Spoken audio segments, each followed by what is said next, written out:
Hello बच्चों, कैसे हैं आप लोग। बहुत बहुत स्वागत है आप सभी का यूथ इंजीनियर्स एकेडमी के ऑनलाइन प्लेटफॉर्म पे। मैं हूं संजय तिवारी और जैसा कि आपको मालूम है हमारी एकेडमी लखनऊ में है, आलमबाग एरिया में है। और हम लोग 2017 से बच्चों को, डिप्लोमा के बच्चों को, बीटेक के बच्चों को एसएससी जेई के लिए, अदर जूनियर इंजीनियर एग्जाम के लिए तैयार कर रहे हैं, इलेक्ट्रिकल में, मैकेनिकल में और सिविल में। इस समय भी इलेक्ट्रिकल, मैकेनिकल और सिविल के ऑफलाइन बैचेज लखनऊ में चल रहे हैं और आप और हम इस समय ऑनलाइन बैच में हैं जो कि मैकेनिकल इंजीनियरिंग के लिए है, एसएससी जेई के लिए है और इसका नाम है स्पर्धा बैच। आइए पहले देखें कि स्पर्धा बैच में क्या है, क्या चीज़ पढ़ाया जा रहा है, कौन लोग पढ़ा रहे हैं। तो अगर आपको स्पर्धा बैच ज्वाइन करना है तो पहले तो प्ले स्टोर में जाएं, यूथ इंजीनियर्स एकेडमी का एक ऐप डाउनलोड करें। ऐसा आपको एक लोगो मिलेगा देखने को। और ये अपना कोर्स बायलैंग्वेज है, जैसे हम लोग हिंदी इंग्लिश में मिक्स करके पढ़ाते हैं उस टाइप से पढ़ाया जाएगा। लाइव लेक्चर्स होंगे, रिकॉर्डेड लेक्चर आपको नहीं मिलेंगे। रिकॉर्डेड लेक्चर रहेंगे आपके लिए, लेकिन हमारा आपका जो पहला इंटरेक्शन होगा वो लाइव फॉर्म में होगा, जैसे इस समय हम और आप आपस में बात कर रहे हैं। अच्छा, अगर ये कोर्स आपको समझ में आता है, इसमें जो डेमो लेक्चर्स दिए गए हैं उसको देखने के बाद, या जो भी जितना भी कंटेंट यूट्यूब पर अवेलेबल है उसको देखने के बाद आपको लगता है कि आपको हमें ज्वाइन करना चाहिए, तो जरूर ज्वाइन करने से पहले जब अप्लाई का मेरा एक रेफरल कोड अप्लाई करिएगा, SJT20। जब ज्वाइन करने जाइएगा तो रेफरल कोड यूज करेंगे आप, तो आपको 20% का फीस में एक अच्छा सा डिस्काउंट मिलेगा। ठीक है। अच्छा, स्पर्धा बैच में कौन लोग आपके पीछे हैं जो आपको सपोर्ट कर रहे हैं।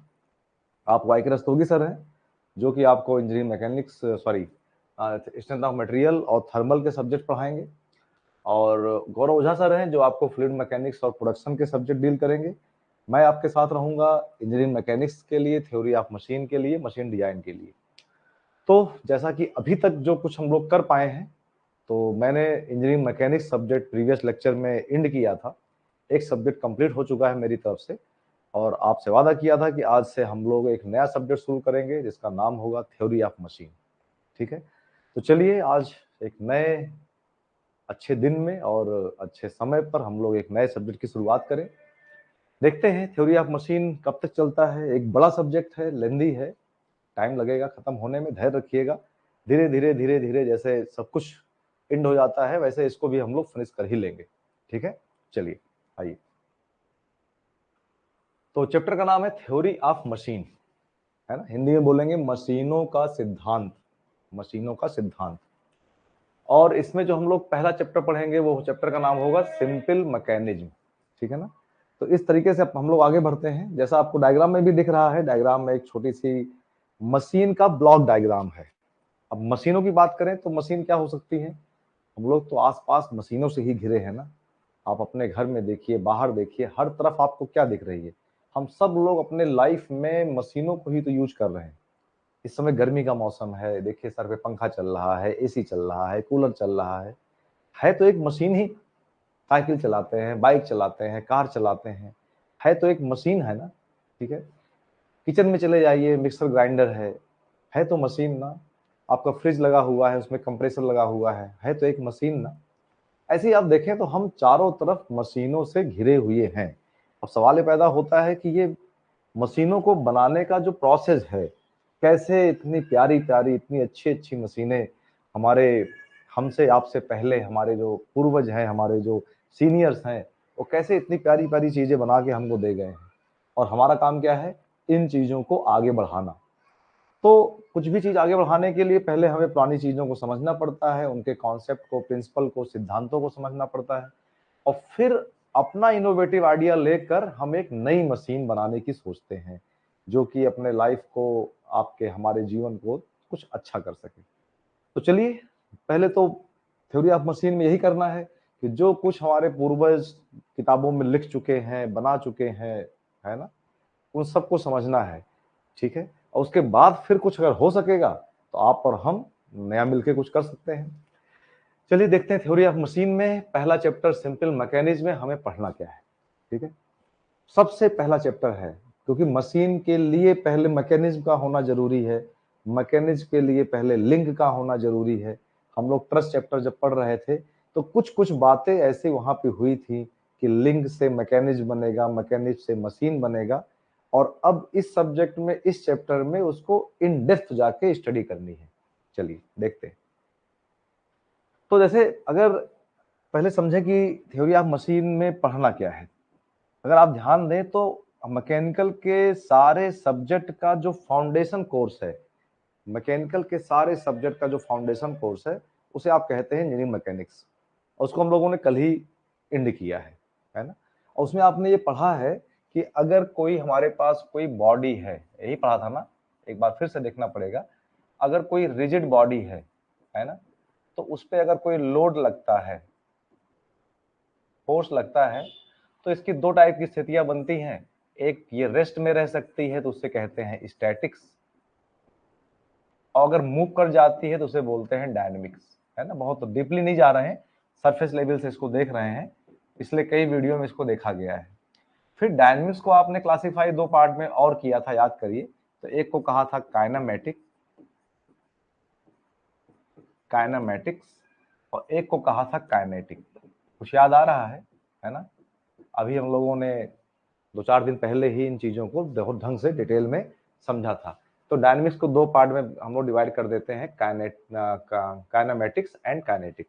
अगर आपको याद हो तो कुछ बातचीत ऐसी हुई थी कि काइनामेटिक्स में हम लोग सिर्फ पढ़ते क्या है, सिर्फ स्टडी ऑफ मोशन करते हैं। इसमें क्या करते हैं, study of motion, study of motion, यही तो करते हैं ना, ठीक है।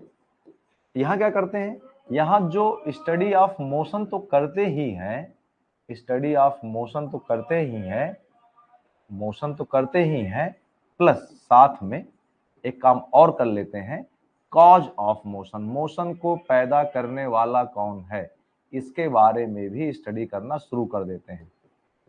यही तो पढ़ा गया था ना। तो काइनेमेटिक्स और काइनेटिक्स, इसको ऐसे डिवाइड किया गया था। इसी को कह सकते हैं काइनेमेटिक्स ऑफ रिजिड बॉडी। किसका मोशन स्टडी करना है, किसका मोशन स्टडी करना है, तो रिजिड बॉडी का। किसका मोशन और उस पर कॉज, मतलब किस कारण से मोशन पैदा हुआ, किसका स्टडी करना है, तो भी क्या है, रिजिड बॉडी का। तो मैकेनिक्स में हम लोग बॉडी को रिजिड मानते हुए चलते हैं। एक बार हमेशा की तरह चैट बॉक्स में सूचना दें ऑडियो वीडियो के लिए, ठीक है। अच्छा, अगर समझ में आए तो स्ट्रेंथ ऑफ मटेरियल जब पढ़ते हैं, स्ट्रेंथ ऑफ मटेरियल पढ़ते हैं तो वहां क्या करते हैं, बहुत अगर डीपली देखें तो वहां भी तो हम लोग मोशन की ही स्टडी करते हैं। जैसे कहने का मतलब क्या है कि अगर मान लीजिए कोई रस्तोगी सर आपको पढ़ा रहे हैं, उन्होंने पढ़ाया है आपको, ठीक है। अगर मान लीजिए अपने पास कोई एक रॉड है, इस टाइप से रॉड है, और इस पर हम लोगों ने मान लेते हैं इस पे कुछ फोर्स लगा देते हैं, ऐसे करके फोर्स पी लगाया, ऐसे करके फोर्स पी लगाया, फोर्स पी लगाया तो क्या होता है, इस रॉड की लंबाई थोड़ी सी बढ़ जाती है। इसकी लंबाई पहले L थी, अब लंबाई बढ़ के क्या हो गई, ये लंबाई इतनी इसकी बढ़ गई, डेल्टा L बढ़ गई। और आपने सॉम में इसका फॉर्मूला निकाला था होगा, delta L is equal to PL upon AE, है ना। अब जरा अगर सोचें तो डेल्टा L, लंबाई रॉड की बढ़ी, अरे बढ़ी तो मतलब क्या हुआ, उसकी लेंथ में मोशन हुआ। मोशन होने का मतलब क्या है कि इस रॉड के अंदर अगर देखा जाए बहुत ध्यान से, तो दो मॉलिक्यूल के बीच में पहले इतना गैप था, और जब लंबाई बढ़ी तो ये गैप बढ़ के मॉलिक्यूल एक यहाँ आ गया, एक यहाँ आ गया, दो मॉलिक्यूल आपस में दूर चले गए, तो हुआ क्या, मॉलिक्यूल के बीच में मोशन हुआ। तो अल्टीमेटली मोशन ही तो पढ़ा हम लोगों ने। ये जो आपस में पहले यहाँ पे थे, इलांगेट होके दूर चले गए, कितना दूर गए वही तो पढ़ा, डिस्प्लेसमेंट भी तो निकाला हमने। डेल्टा एल इज क्या है, डेल्टा एल डिस्प्लेसमेंट ही तो है कि लेंथ में कितना डिस्प्लेसमेंट हो गया। तो अल्टीमेटली हुआ तो मैकेनिक्स ही है ना। हाँ, बस फर्क ये पड़ा कि ये बॉडी हमारी रिजिड थी, लेकिन ये जो बॉडी हम जिसकी चर्चा कर रहे हैं, ये बॉडी हमारी रिजिड नहीं है। ये बॉडी कैसी है, डिफॉर्मेबल है, डिफॉर्मेबल है। तो आप कह सकते हैं we are studying mechanics of deformable body, इसको आप कह सकते हैं स्ट्रेंथ ऑफ मटेरियल या मैकेनिक्स ऑफ सॉलिड के नाम से जानते हैं। यहाँ तक बात समझ में आ रही है ना। अगर फ्लूइड मैकेनिक्स पढ़ते हैं, मान लीजिए फ्लूइड मैकेनिक्स पढ़ते हैं, तो वहां भी क्या करते हैं, अरे फ्लूइड होता है, फ्लूइड या तो रेस्ट में होता है तो उसको फ्लूइड स्टैटिक कह देते हैं, और फ्लूइड अगर मूव कर रहा होता है, नहर में पानी बह रहा है, पाइप में पानी बह रहा है ना, उसकी स्टडी करते हैं तो फ्लूइड डायनेमिक्स कह देते हैं, है ना। जैसे यहाँ बॉडी रेस्ट में होती है तो स्टैटिक कह देते हैं, बॉडी मूव करती है तो डायनेमिक्स कह देते हैं। यही बॉडी हमारे रिजिड ना होके, डिफॉर्मेबल बॉडी ना होके अगर फ्लूइड बन जाता है तो उसे आप क्या कहते हैं, फ्लूइड डायनेमिक्स। तो एक्चुअली फ्लूइड में भी हम लोग मोशन ही पढ़ रहे हैं, है ना, बात समझ में आ रही ना। अच्छा, दूसरी बात देखिए, अगर हम लोग मान लीजिए थर्मल पढ़ते हैं, टेम्परेचर वगैरह पढ़ते हैं, तो थर्मल में क्या पढ़ते हैं, हीट ट्रांसफर पढ़ते हैं, है ना। मान लीजिए रॉड है, ये रॉड है, इसको हमने जो है यहाँ पे हीटअप किया, है ना, कुछ बर्नर वगैरह लगा के, मान लीजिए बर्नर लगा के इसको यहाँ पे हीटअप किया, तो हीट इस पॉइंट से इधर की तरफ जाएगा नहीं जाएगा, ये हीट का ट्रांसफर होगा कि नहीं होगा, है ना, हीट का ट्रांसफर हो रहा है, मतलब मोशन ऑफ हीट पढ़ रहे हैं। मोटे तौर पे कहें तो मैकेनिकल में लगभग सारे सब्जेक्ट में हम लोग मोशन ही पढ़ते हैं, ठीक है। तो अब थ्योरी ऑफ मशीन पढ़ने जा रहे हैं, वहां भी हम लोग यही सब पढ़ने जा रहे हैं, ठीक। चलिए अब जरा बात करें कि थ्योरी ऑफ मशीन में क्या पढ़ना है।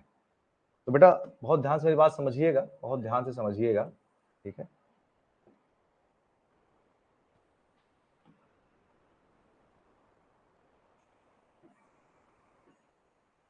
बहुत ध्यान से देखिए, जब आप कहते हैं थ्योरी ऑफ मशीन, है ना, टॉम, शॉर्ट में इसको बार बार हम लिखेंगे भी तो टॉम के नाम से लिखेंगे, टॉम जेरी वाला टॉम, थ्योरी ऑफ मशीन, ठीक है। तो थ्योरी ऑफ मशीन एक ऐसा सब्जेक्ट है जिसमें जैसे मशीन होगी, मशीन किसे कहेंगे, तो मशीन होगी तो उसमें कुछ मोशन हो रहा होगा, कोई इधर जा रहा होगा, कोई डंडा उधर जा रहा, कोई कुछ इधर उधर घूम रहा होगा, बिना मोशन हुए, जैसे आपका पंखा है सर पे लगा है, उसको कह रहे हैं एक मशीन है, तो अगर वो घूमे ना तो फायदा क्या मशीन का, मशीन थोड़ी कहेंगे उसको, तब तो नहीं कहेंगे ना, ठीक है। तो मशीनों में मोशन का होना जरूरी है। तो हम लोग जब थ्योरी ऑफ मशीन पढ़ेंगे तो ये दो पार्ट में बटा है सब्जेक्ट, ये दो पार्ट में बटा है। कैसे, एक पार्ट को कहेंगे कॉम, कॉम का मतलब क्या होगा समझे जरा, और एक पार्ट को कहेंगे डॉम, डॉम, देखिए बहुत ध्यान से, है ना, कॉम डॉम बड़ा अजीब सा है ना, टॉम कॉम डॉम, तो theory of machine TOM is equal to KOM plus DOM, है ना, ठीक है। एक थोड़ा सा और भी होता है इसी में, अगर जोड़ना चाहें, सिलेबस में वैसे ज्यादा है नहीं, वाइब्रेशन, ये तीन चीजें अगर हम पढ़ डालें तब जाके थ्योरी ऑफ मशीन 100% कंप्लीट होती है। बात समझ में आ रही है ना, अगर ये तीन चीजें पढ़ते हैं तब जाके हमारी पूरी बात होती है। जब समझे कॉम क्या है, डॉम क्या है, ये समझना है। तो कॉम का फुल फॉर्म है kinematics of machine, kinematics of machine, किसी मशीन की काइनेमेटिक्स, मशीन की काइनेमेटिक्स। अच्छा अगर ध्यान दीजिए तो काइनेमेटिक्स क्या होती है, अभी तो ऊपर पढ़ा था, काइनेमेटिक्स क्या होती है, स्टडी ऑफ मोशन, ठीक है ना, स्टडी ऑफ मोशन, खाली मोशन की स्टडी करना है।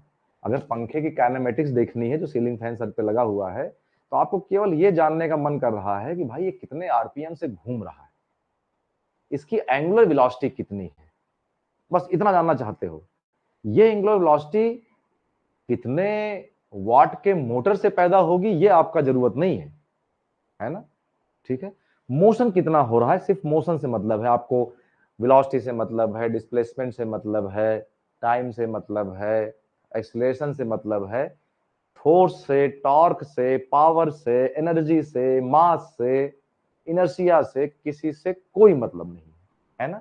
तो अब जब हम किसी मशीन के बारे में ये चर्चा करेंगे कि भाई कोई मशीन है, आपकी साइकिल है, एक मशीन है ना, साइकिल भी तो एक मशीन है, आप साइकिल चला रहे हो, खाली ये जानना चाह रहे हो कि अगर मैं इसको एक पैडल चलाता हूं साइकिल पे, पैर से मैं एक पैडल, एक राउंड अगर करता हूं तो साइकिल का पिछला पहिया कितने राउंड घूमेगा, क्या हुआ, आप सोचना, क्या आप क्या चाह रहे हो। हाँ सर, पूरा सिलेबस कब तक खत्म होगा, पूरा सिलेबस बेटा खत्म करने के लिए अगर कहा जाएगा तो फिर बहुत जल्दी भी हो सकता है ना, लेकिन सिलेबस ऐसा है कि सिस्टमेटिक तरीके से ही एंड होगा, है ना। कुछ टाइम लग सकता है, लगेगा जरूर, कुछ एक्स्ट्रा क्लासेस भी अरेंज की जाएंगी, उसकी भी व्यवस्था की जाएगी, ठीक है। हमारी कोशिश रहेगी कि सिलेबस खत्म हो, जल्दी से खत्म हो, लेकिन जल्दीबाजी में ना खत्म हो, ठीक है।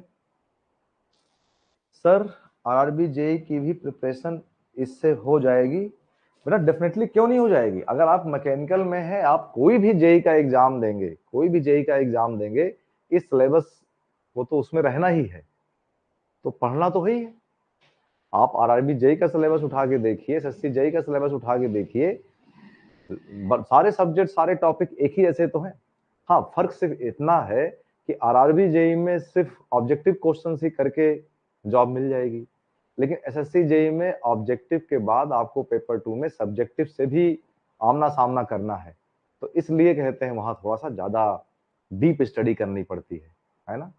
तो हमारी कोशिश ये है कि एसएससी जेई का सिलेबस के साथ हम चलेंगे, डीप स्टडी करेंगे, सब्जेक्टिव क्वेश्चन तक पहुंचना है। उसकी मदद से जितने भी ऑब्जेक्टिव क्वेश्चंस होते हैं वो तो हो ही जाएंगे। आप टेस्ट सीरीज भी ज्वाइन करिए।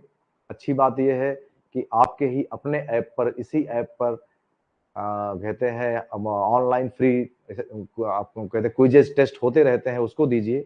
उसके अलावा बहुत ही मिनिमम कॉस्ट पे मेरे ख्याल से 199 में 100 टेस्ट की एक टेस्ट सीरीज लॉन्च है। आप देखिए उसको, आप जो सब्जेक्ट पढ़ रहे हैं उसका टेस्ट वहां दे सकते हैं।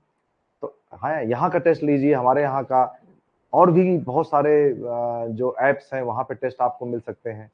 प्रैक्टिस करना आपका काम है, प्रैक्टिस करना आपका काम है, कॉन्सेप्ट देना और थ्योरी को कवर करना, यहाँ से हमारी बातें हो सकती हैं। और कुछ आ गया, क्योंकि आरआरबी जेई में ज्यादा वैकेंसी आती है। डेफिनेटली बेटा, आरआरबी जेई में वैकेंसी ज्यादा आती है, लेकिन हर साल नहीं आती है, 4 से 5 साल में एक बार आती है। होपफुल है कि 2023 में आए, लेकिन 2022 से इसका इंतजार हो रहा है, 23 आ चुका है ना। आएगी जरूर, आएगी जरूर, इसके लिए निश्चिंत रहिए। 2024 से पहले, है ना, हाँ, इलेक्शन से पहले वैकेंसी आनी ही चाहिए, ऐसा लगता है सभी को। ठीक है, तो तैयारी में लगे रहें, इसकी चिंता बिना किए कि वैकेंसी ज्यादा आएगी कम आएगी, इसकी चिंता आपको नहीं करनी चाहिए। अगर आपकी तैयारी साउंड है तो एक सीट आपको चाहिए, ज्यादा कम का मतलब नहीं है ना।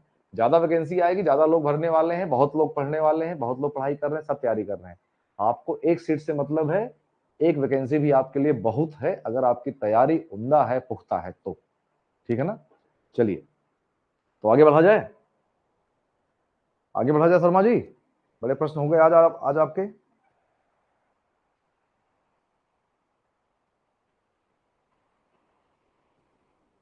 ठीक है, चलिए ओके। तो काइनेमेटिक्स ऑफ मशीन में हमें जो जैसे बात हो रही थी साइकिल की, हाँ साइकिल की बात कर रहे थे ना।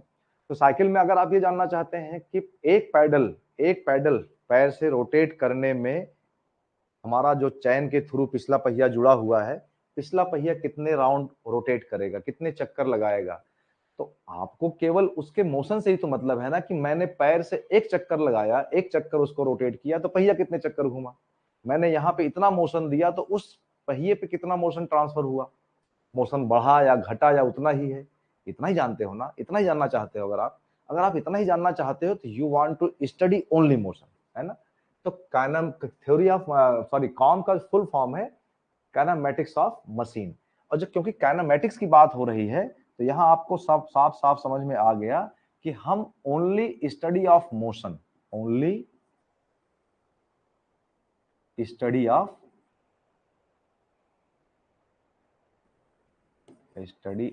Motion, only study of motion. अच्छा, किसका मोशन, किसका मोशन, तो जो मशीन है मशीन का मोशन, बल्कि मशीन का मोशन भी क्या, मशीन में जो जो एलिमेंट्स लगे हैं, जो जो पार्ट्स लगे हैं, जो जो पार्ट्स लगे हैं उन्हीं का मोशन, है ना। साइकिल में क्या है, वो पैडल भी एक पार्ट है, पार्ट कहें, आम आदमी उसको पार्ट्स कहता है ना, कि साइकिल का पार्ट है। हम और आप उसी को लिंक कहेंगे, उसी को एलिमेंट कहेंगे, ऐसी बात करेंगे।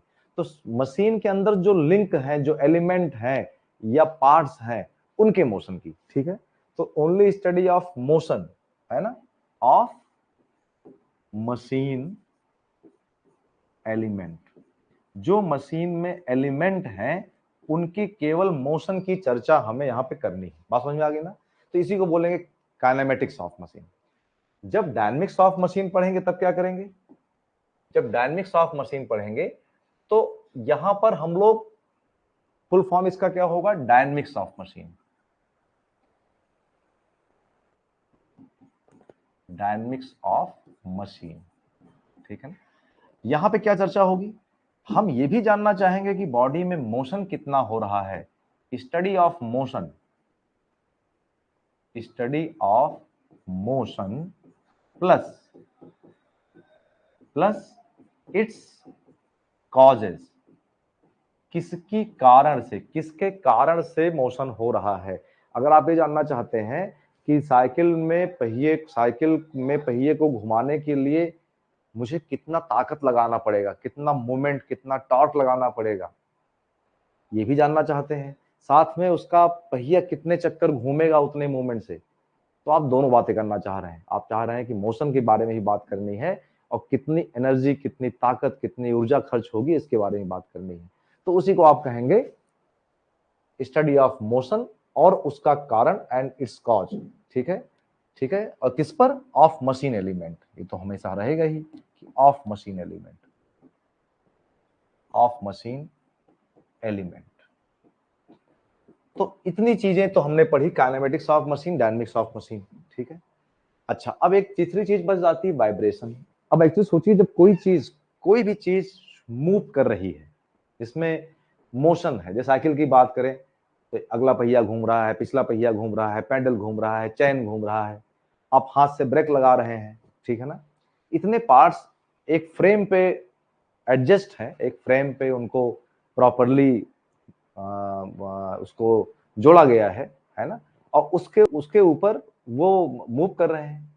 तो ऐसा रियल में पॉसिबल नहीं हो पाता है, कभी भी नहीं हो पाता है कि सारे लिंक का जो अलाइनमेंट है वो बहुत प्रॉपर हो।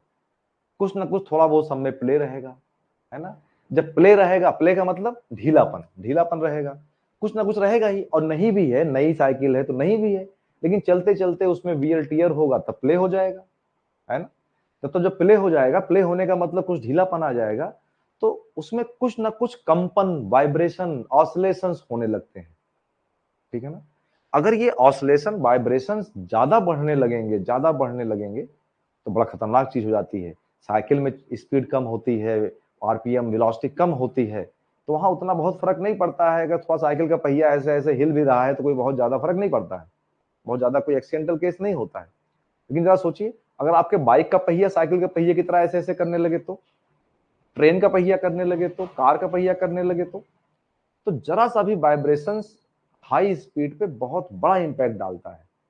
तो अगर हमें मशीन को स्टेबल रखना है तो हमारा ही काम है कि हम वाइब्रेशन की एनालिसिस करें। वाइब्रेशन को क्या बोलते हैं? कंपन, है ना। क्या बोलेंगे इसको? कंपन।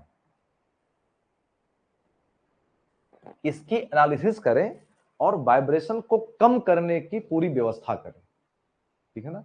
जो भी व्यवस्थाएं हो सकती हैं वो कम करने की व्यवस्था करें, ठीक है ना। जैसे आप अगर कार वगैरह चलाते हैं तो कार में पहिए का अलाइनमेंट किया जाता है ना, ठीक है। उसकी व्हील की बैलेंसिंग होती है, व्हील का अलाइनमेंट होता है। तो अलाइनमेंट होने का उद्देश्य दूसरा है, बैलेंसिंग होने का उद्देश्य दूसरा है। व्हील बैलेंस जब करते हैं तो आप देखें, कभी अगर व्हील बैलेंस नहीं है, छोटे छोटे मास लगाते हैं चारों तरफ से, देखेंगे नन्ना नन्ना मास लगाते हैं, है ना। अगर व्हील बैलेंस नहीं होता है तो आपको महसूस होगा कि जो कार की स्टीयरिंग है वो ऐसे ऐसे ऐसे वाइब्रेट करती रहती है ना।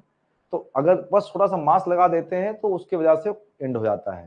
तो इसको भी स्टडी करने की चीज है ना। How to balance a wheel balancing में बात आएगी, है ना। चलिए देखा जाएगा। तो ये बात हो गई कि theory of machine, kinematics of machine, dynamics of machine और वाइब्रेशन, इन तीनों चैप्टर को मिलाकर बनाया गया एक चैप्टर है। चलिए अब इसमें हमें पढ़ना क्या है, ध्यान से देखा जाए फिर से, ठीक है जी। देखिए, जब हम लोग ट्रस्ट पढ़ रहे थे तो मैंने आपसे एक बात ये कही थी कि जैसे एक मशीन है, साइकिल में क्या क्या है, छोटे छोटे नन्हे नन्हे पार्ट्स बहुत सारे हैं। उसको नट बोल्ट खोल खाल के सब डिसमेंटल कर दिए तो आपको कम से कम मेरे ख्याल से 100 या कुछ इसी के आसपास आपको उसके पार्ट्स दिखाई पड़ेंगे। उन्हीं पार्ट्स को जोड़ा जाता है तो कुछ मैकेनिज्म बनती है। जैसे ब्रेक मैकेनिज्म, ब्रेक पे 2 ब्रेक लगे हैं, फ्रंट ब्रेक, रियर ब्रेक। तो फ्रंट ब्रेक मैकेनिज्म अलग है और रियर ब्रेक मैकेनिज्म अलग है। फ्रंट ब्रेक मैकेनिज्म हो गया, साइकिल की बात कर रहे हैं, सिंपल मशीन है, सब जानते हैं, इसलिए उसकी बात कर रहे हैं। तो एक फ्रंट ब्रेक मैकेनिज्म हो गया, रियर ब्रेक मैकेनिज्म हो गया। पावर ट्रांसमिशन मैकेनिज्म हो गया, पैर से आप पावर ऐसे ऐसे ऐसे ऐसे घुमाते हैं, पिछला पहिया घूमता है। पावर का ट्रांसफर अगले गियर से पिछले गियर पे होता है, पावर ट्रांसमिशन मैकेनिज्म हो गया। स्टीयरिंग नहीं कहेंगे, हैंडल कहेंगे, हैंडल मैकेनिज्म है, हैंडल घुमाते हैं। इतनी लगभग इतनी सारी चीजों का मैकेनिज्म मिला के एक साइकिल बनती है, मशीन बन जाती है। तो मोटे तौर पे यही तो इसी तरीके से हर मशीन में होती है। जैसे जैसे मशीन बड़ी होती जाती है, कॉम्प्लेक्स होती जाती है, उसमें लिंक बढ़ते जाते हैं, उसमें मैकेनिज्म बढ़ते जाते हैं और मशीन की कॉम्प्लेक्सिटी बढ़ती जाती है। साइकिल से ज्यादा कॉम्प्लेक्स बाइक है, उसमें और मैकेनिज्म है, क्लच मैकेनिज्म है, ठीक है, फ्यूल की सप्लाई का मैकेनिज्म है, ब्रेक मैकेनिज्म है ना, बहुत सारी मैकेनिज्म उसमें जुड़ गई। कार में देखें तो और कुछ जुड़ जाएंगे, इसमें 4 पहिए हो जाते हैं, बहुत सारी चीजें और उसमें जुड़ जाती हैं। हवाई जहाज देखेंगे और सारी जुड़ जाएंगे, ट्रेन में, बस में, ऐसी कॉम्प्लेक्सिटी बढ़ती रहेगी। लेकिन सिंपली अगर 1-2 लाइन में कहा जाए तो हम ये तो कह ही सकते हैं ना कि किसी भी मशीन का सबसे छोटा पार्ट क्या होता है, उसको हम लोग लिंक के नाम से जानते हैं। लिंक कहेंगे या उसी को एलिमेंट कहेंगे, एलिमेंट। और आम आदमी इसी को क्या बोलता है, इसी को बोलता है पार्ट्स। कहते हैं ये पार्ट्स खराब हो गया है ना। ये आम आदमी की भाषा है, हमारी भाषा में लिंक और एलिमेंट है, ठीक है। जब कुछ लिंक और एलिमेंट को जोड़ दिया जाता है तो बन के आती है एक मैकेनिज्म, जैसे ब्रेक मैकेनिज्म। लेकिन केवल ब्रेक मैकेनिज्म अगर है, पावर मैकेनिज्म उसमें नहीं है, तो साइकिल किस काम की। तो इसका मतलब कई सारी मैकेनिज्म जोड़ के क्या बनेगी, तो एक मशीन बनेगी। कई सारी मैकेनिज्म जोड़ के एक मशीन बनेगी, एक मशीन बनेगी। तो लिंक, मैकेनिज्म और मशीन, ठीक है, यहां तक पहुंचेंगे, ठीक। तो हमारा स्टडी की शुरुआत कहां से होनी चाहिए, सबसे छोटे लेवल से, रूट लेवल से। तो रूट लेवल पे क्या है, लिंक है। ये बात समझ में आ रही है, ठीक है, ये बात आपको समझ में आ रही है ना, ठीक। अच्छा, ये तो लिंक चाहे सिविल का बंदा पढ़े, चाहे कंप्यूटर साइंस का कहे, वो भी लिंक कह सकता है। हम जब अभी आगे चल के समझेंगे, हम इसी लिंक को या एलिमेंट को एक दूसरे नाम से जानेंगे और उसका नाम रखेंगे काइनेमेटिक लिंक या काइनेमेटिक एलिमेंट।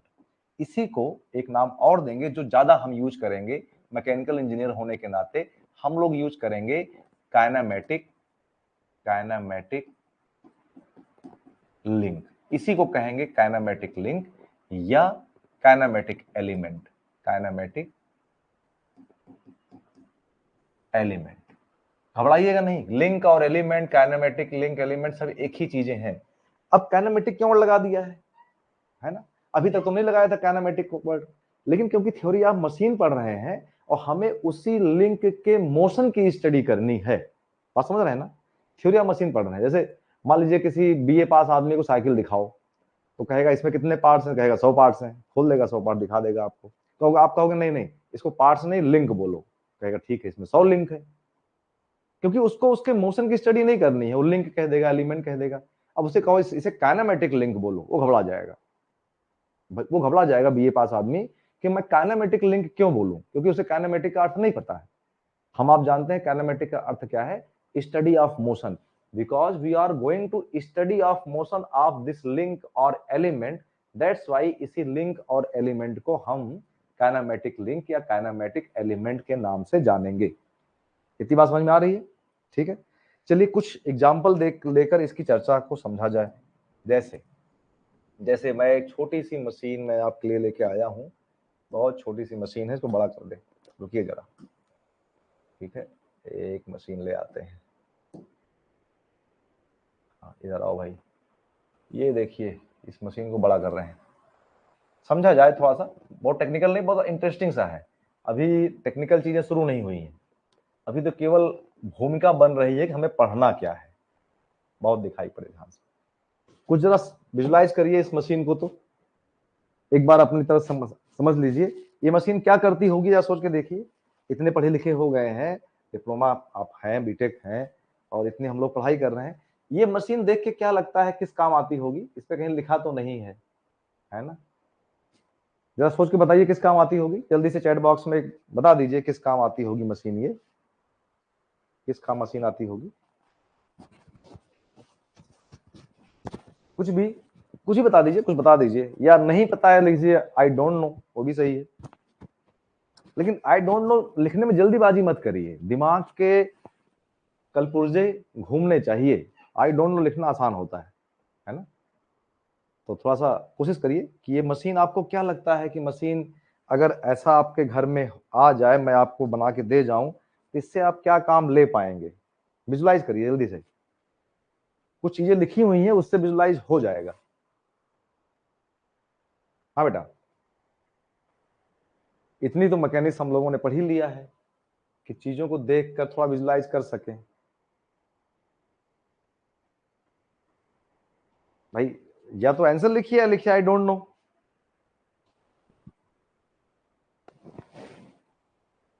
लेकिन हार मानना नहीं चाहिए। आई डोंट नो लिखने का मतलब आप हार मान लेते हो। हार नहीं मानेंगे, रार नहीं ठानेंगे। काल के कपाल पे लिखता मिटाता हूँ, गीत नया गाता हूँ, गीत नया गाता हूँ। बताओ बेटा जल्दी से। Waiting for your answer. हट जाऊं सामने से? देखो,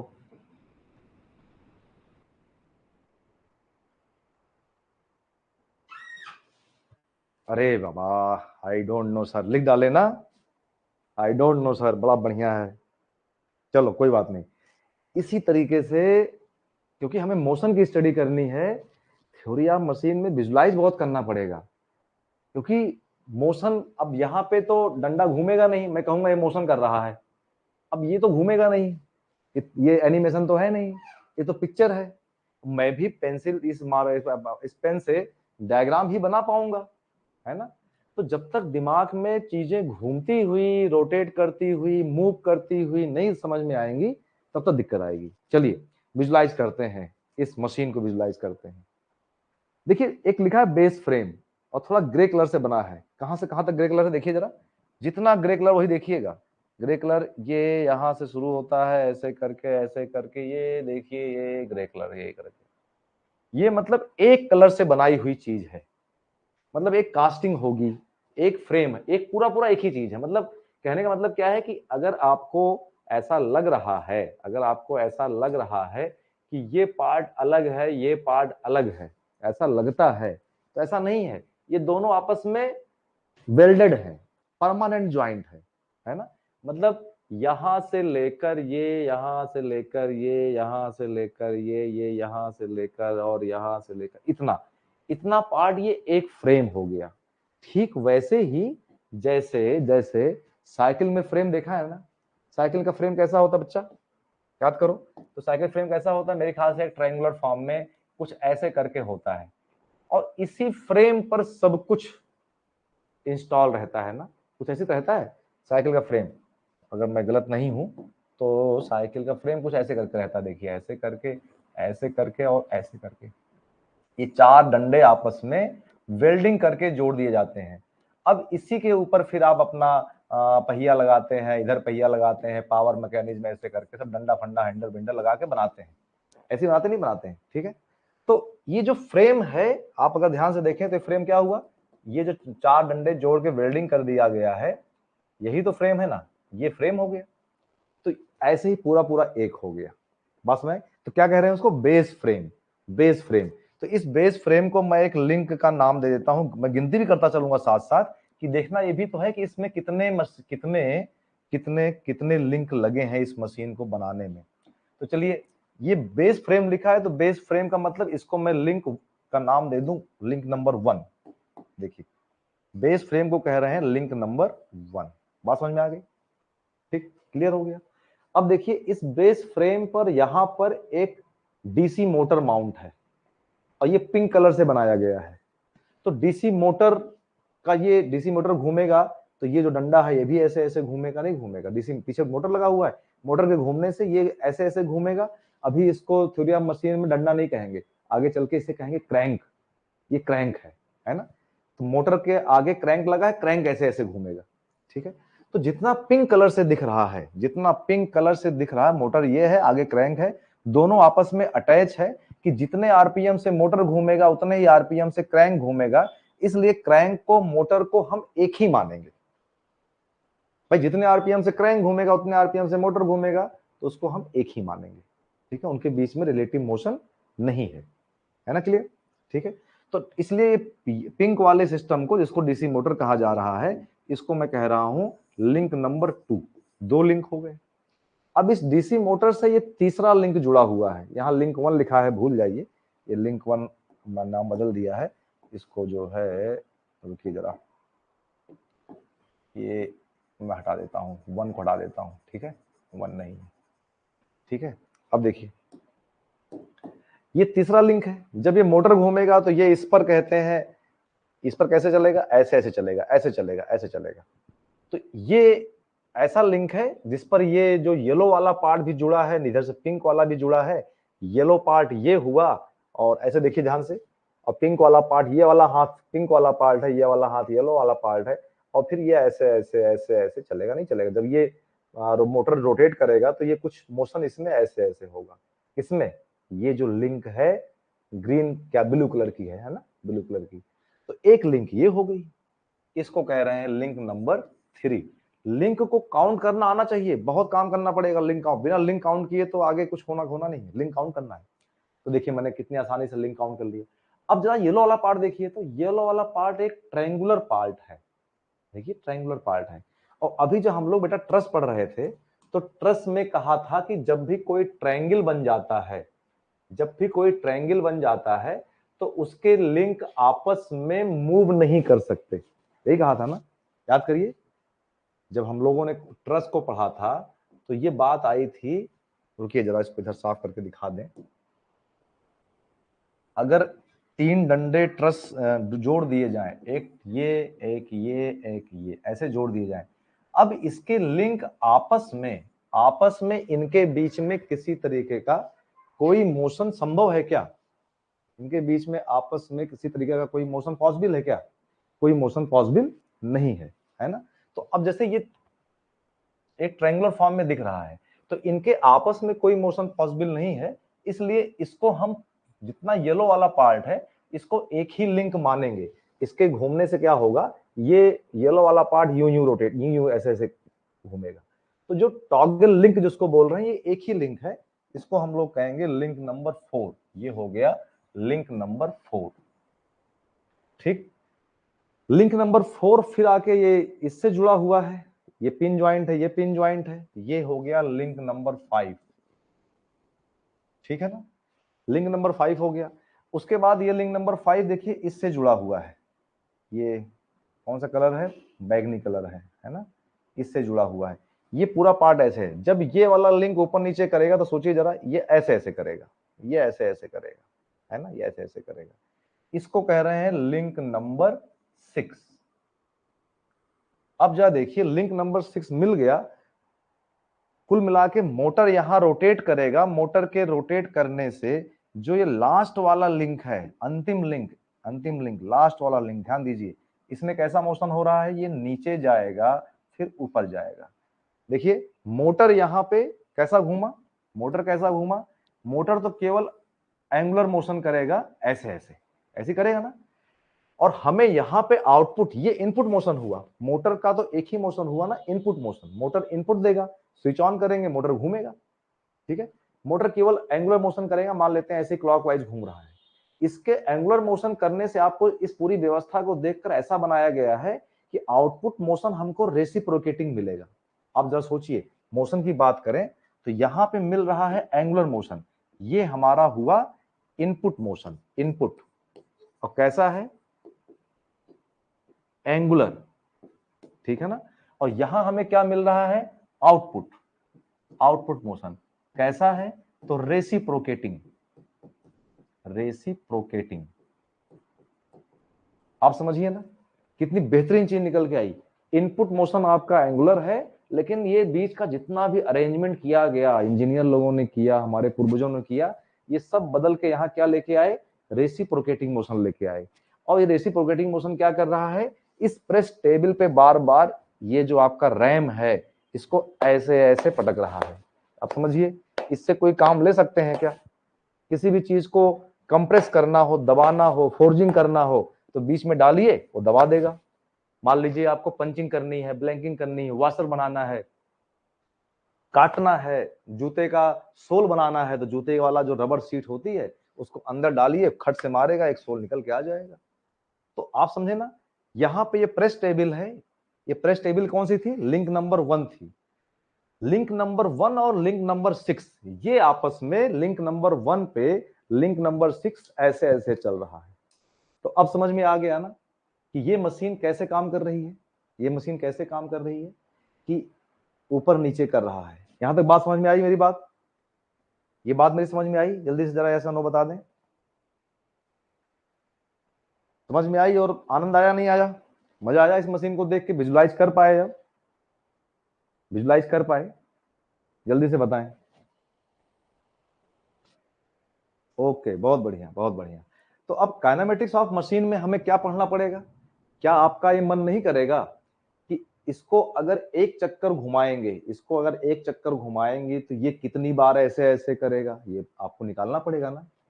या ये कितना ऊपर तक जाएगा, कितना नीचे तक जाएगा।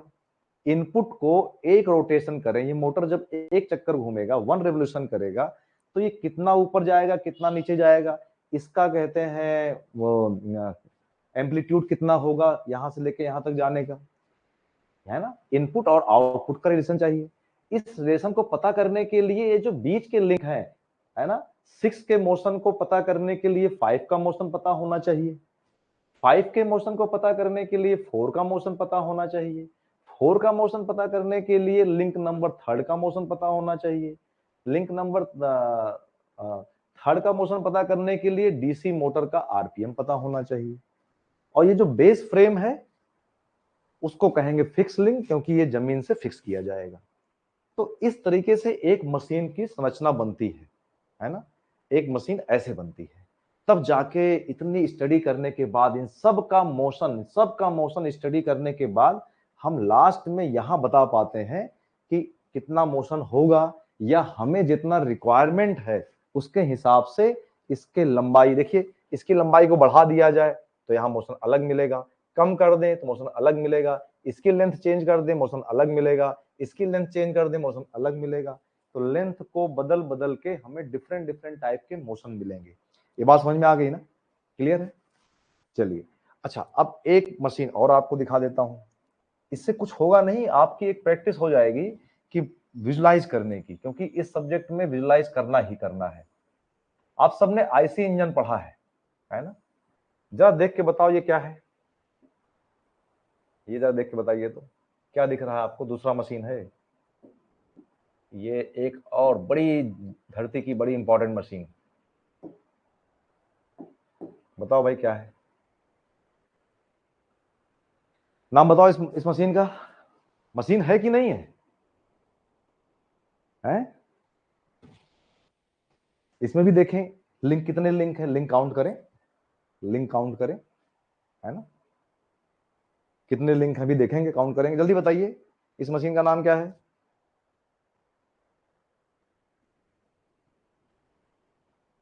आई डोंट नो मत लिखना, आपकी हिंदी में लिखना, मुझे नहीं पता। हाँ इंजन, बहुत बढ़िया बहुत बढ़िया।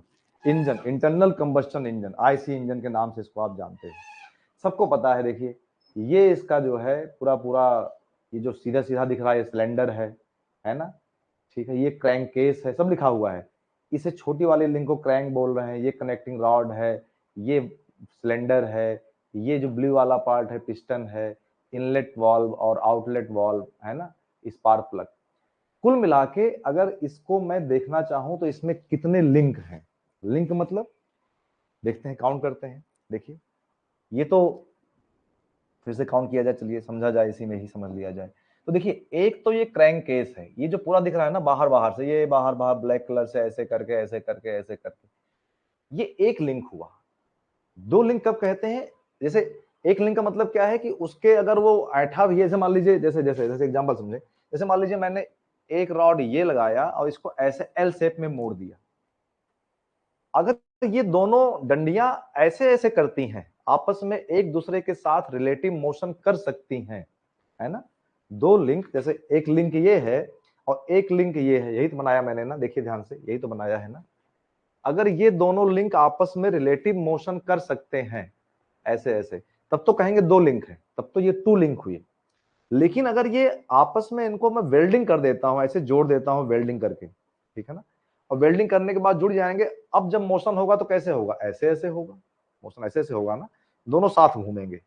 तो जब दोनों के बीच में रिलेटिव मोशन, सापेक्ष गति नहीं बची, तो इसको मैं एक लिंक ही कहूंगा, है ना। तो आप जरा सोचिए, जो ब्लैक कलर से बाहर से डब्बा दिख रहा है, कैबिनेट जो आपका दिख रहा है, केबिन जैसा दिख रहा है ना, तो मतलब क्रैंक केस, सिलेंडर, ये पूरा ब्लैक वाला पार्ट जिसके अंदर सब बंद है, ये पूरा एक ही लिंक हुआ। तो इसका मतलब जो चीज मैं दिखाना चाह रहा हूं, ये समझिए कि ये ऐसे करके और ऐसे बनाया गया है ना, ऐसे, ये इसको मैं कहूंगा लिंक वन। ये एक ही लिंक है ना, लिंक वन हुआ, तो इसे नाम दिया जाएगा लिंक वन। ये एक लिंक हो गई, वन लिंक, ठीक है ना। अच्छा, दूसरा लिंक क्या है, दूसरा लिंक क्या है कि इसके अंदर यहां से एक कनेक्टिंग एक क्रैंक है, ये लिंक नंबर 2 हो गई, लिंक नंबर 2 हो गई। यहां पर ऊपर एक लगा रखा है पिस्टन, ये पिस्टन लगा रखा है, ठीक है, और इस पिस्टन को एक कनेक्टिंग रॉड से जोड़ दिया गया है। अब जरा ध्यान दीजिए, यहां पे ध्यान दीजिए, बहुत ध्यान से ध्यान देखिए। तो क्या ये जो क्रैंक है और ये जो कनेक्टिंग रॉड है, इनके बीच में रिलेटिव मोशन होगा कि नहीं होगा। ये क्रैंक है, क्रैंक का काम क्या है, क्रैंक ऐसे ऐसे घूमेगी। क्रैंक में जो मोशन होना है कैसा होना है, क्रैंक केवल एंगुलर मोशन करेगा। एंगुलर मोशन करने से क्या होगा, ये कनेक्टिंग रॉड ऐसे ऐसे चलेगा। इसका मतलब क्या हुआ कि क्रैंक और कनेक्टिंग रॉड में रिलेटिव मोशन होगा। इसका मतलब क्या हुआ कि अगर क्रैंक को लिंक नंबर 2 कहेंगे तो कनेक्टिंग रॉड को लिंक नंबर 3 कहेंगे, ठीक है। अब जरा कनेक्टिंग रॉड को और पिस्टन को देखिए। पिस्टन में कैसा मोशन पॉसिबल है, अप एंड डाउन। पिस्टन केवल अप एंड डाउन कर सकता है, और ये कनेक्टिंग रॉड इससे जुड़ा रहेगा, ऐसे करके ऐसे जुड़ा रहेगा, ऐसे चलता रहेगा। तो देखिए, कनेक्टिंग रॉड और पिस्टन, ये पिस्टन है मेरा हाथ, पिस्टन ऊपर नीचे करेगा, और कनेक्टिंग रॉड कैसे करेगा, ऐसे ऐसे, ठीक है। तो ये कनेक्टिंग रॉड और पिस्टन का मोशन होगा। इसका मतलब कनेक्टिंग रॉड और पिस्टन के बीच में भी मोशन हो रहा है, तो मैं पिस्टन को कहूंगा लिंक नंबर 4। अब आप समझिए कि आईसी इंजन में, इंटरनल कंबस्शन इंजन में कितने लिंक मिले आपको। सर यूपी पीसीएल जेई और एससी जेई भी दे सकते हैं। अरे बेटा क्यों नहीं दे सकते हो, तुम डिप्लोमा हो, तुम धरती के जूनियर इंजीनियर के सारे एग्जाम दे सकते हो, इसके लिए चिंता क्यों कर रहे हो। क्या समस्या है यूपीपीसीएल जेई में। अगर यूपीपीसीएल जेई में मैकेनिकल की वैकेंसी आएगी तो आप दे सकते हो, मैकेनिकल की पोस्ट होगी उसमें तो आप दे सकते हो, अगर नहीं होगी तो नहीं दे सकते हो, है ना। और कुछ ना कुछ कम ज्यादा हो सकती है, पोस्ट तो आएगी ही ना, हमेशा पोस्ट आएगी, ठीक है। तो यहां आपको दिखाई पड़ा कि ये 4 लिंक को जोड़कर हमने आईसी इंजन बनाया है। आईसी इंजन को 4 लिंक जोड़ के बनाया गया है। बात समझ में आ गई ना। चलिए अब जरा आगे बढ़ते हैं। इसका मतलब इतनी चर्चा करने के बाद हम लिंक को समझ पाए हैं, ठीक है। तो जरा लिंक की परिभाषा लिखी जाए। लिंक क्या है, लिंक कहें या सही पूरी बात लिखें, काइनेमेटिक लिंक, काइनेमेटिक लिंक और एलिमेंट, काइनेमेटिक एलिमेंट। तो परिभाषा क्या हो सकती है, जरा सोचिए, तो परिभाषा क्या हो सकती है। Every part of machine which is having some relative motion with respect to other link. क्या हो सकती है, every part of machine, every part of machine which have relative motion मतलब सापेक्ष गति, relative motion with other link, है ना, other member, other part, कुछ भी कह लें, है ना। तो एक पॉइंट तो लिंक के लिए एक खास बात आ गई, ठीक है, is known as kinematic link. अच्छा, अब लिंक हो, इसके लिए कोई जरूरी नहीं है कि लिंक हमेशा हमारा रिजिड बॉडी हो। जैसे जितने भी एग्जांपल हमने देखे, यहाँ पे, चाहे ये केस वाला एग्जांपल लिया तो ये भी रिजिड है ना। ये जो क्रैंक है ये भी रिजिड है, कनेक्टिंग रॉड ये भी रिजिड, यहाँ पर भी रिजिड। चाहे इसके पहले का एग्जांपल देखा जाए, जितने भी इसमें पार्ट्स आपको दिख रहे हैं सब रिजिड है, लेकिन अभी आगे देखेंगे कि कोई जरूरी नहीं है कि लिंक हमारा हमेशा रिजिड हो, है ना। ठीक, तो क्या हो सकता है, लिंक may be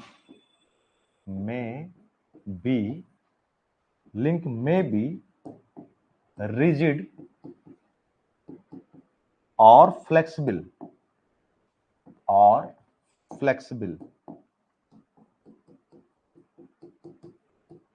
ठीक है। अभी आगे डिटेल देखेंगे कि ये रिजिड भी हो सकता है और फ्लेक्सिबल भी हो सकता है, ठीक है। और दूसरी बात क्या है कि जो लिंक होंगे, देखिए हमने यहाँ पे जितने भी लिंक आपको दिखाए सब लगभग स्ट्रेट लाइन से दिखाए गए, है ना, कि सीधे सीधे लाइनों से लिंक दिखाए। तो एक्चुअली क्या है कि लिंक का शेप और साइज कुछ अलग हो सकता है ना। लिंक का लिंक्स शेप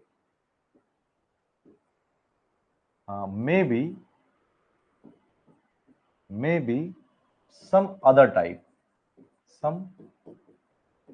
type बट लेकिन उसको हम लोग अपनी सुविधा के लिए, क्योंकि हमें केवल अभी मोशन पढ़ना है ना, अभी हमें केवल मोशन पढ़ना है, अपनी सुविधा के लिए उसको हम एक लाइन से दिखाएंगे, maybe some other type but we will show it with a simple line, एक लाइन से ही केवल उसको हम दिखाएंगे, है ना। जैसे एग्जांपल के तौर पे अभी हम लोगों ने कनेक्टिंग रॉड दिखाया, जैसे यहाँ पे आपने कहा कि ये कनेक्टिंग रॉड है, कितना सिंपल सा एक लाइन खींच दिया, लेकिन क्या कनेक्टिंग रॉड ऐसा होता है, ये कनेक्टिंग रॉड हम लोगों ने दिखाया लेकिन बहुत सिंपल से लाइन खींच दी, है ना। लेकिन कनेक्टिंग रॉड अगर आप एक्चुअल में देखें, अभी आप गूगल करें, आप मोबाइल पे गूगल पे डालिए कनेक्टिंग रॉड ऑफ इंजन, तो उसका इमेज देखिए, वो ऐसा नहीं होता है। आप फिगर देखेंगे तो कुछ फिगर आपको ऐसा मिलेगा, मुझे लगता है ना, कुछ ऐसे करके यहाँ कुछ गोला सा होगा, फिर ऐसे करके कुछ यहाँ पे ऐसे गोला सा होगा, इस तरीके से कुछ हो, एक्चुअल शेप इसका ये है कनेक्टिंग रॉड का। लेकिन इसको हम ऐसे ना दिखा के हम सीधे दिखा रहे हैं ऐसे, है ना। क्यों? क्योंकि हमें केवल मोशन की स्टडी करनी है अभी। तो मोशन स्टडी मतलब क्या है कि इस पॉइंट के अबाउट अगर ये रोटेट कर रहा है तो चाहे ये पार्ट रोटेट करे इस शेप का हो और चाहे इस लाइन के शेप का हो, हमें तो केवल रोटेशन से मतलब है। तो लिंक के बारे में आपने ये बात किया, ठीक है। तो चलिए आज का लेक्चर हम पहला लेक्चर था इसका थ्योरी ऑफ मशीन का, इसको यहीं रोकते हैं और नेक्स्ट लेक्चर से मिलेंगे। तो बेसिक फंडामेंटल लगभग दिमाग में बैठ गया है, क्या पढ़ना है कैसे पढ़ना है, और नेक्स्ट लेक्चर से डायरेक्टली हम लोग इसके कॉन्सेप्चुअल चीजों पे आएंगे, टाइप्स ऑफ लिंक पढ़ेंगे, टाइप्स ऑफ मोशन पढ़ेंगे, टाइप्स ऑफ काइनेमेटिक चेन पढ़ेंगे, ऐसे बढ़ते बढ़ते हम लोग मशीन बनाने तक की लिमिट पे यहाँ पे आएंगे, ठीक है। Thank you so much. और आपको शायद होगा कि सेकंड लेक्चर रस्तोगी सर का है, इन्होंने शायद ऑफ कर रखा है कल, ऐसा मैंने सुना था। तो आज ये लेक्चर ही बंद होता है, ऐसे पढ़ते रहिए। कल हम लोग, कल संडे है और नेक्स्ट लेक्चर में मिलेंगे। Thank you so much, best wishes.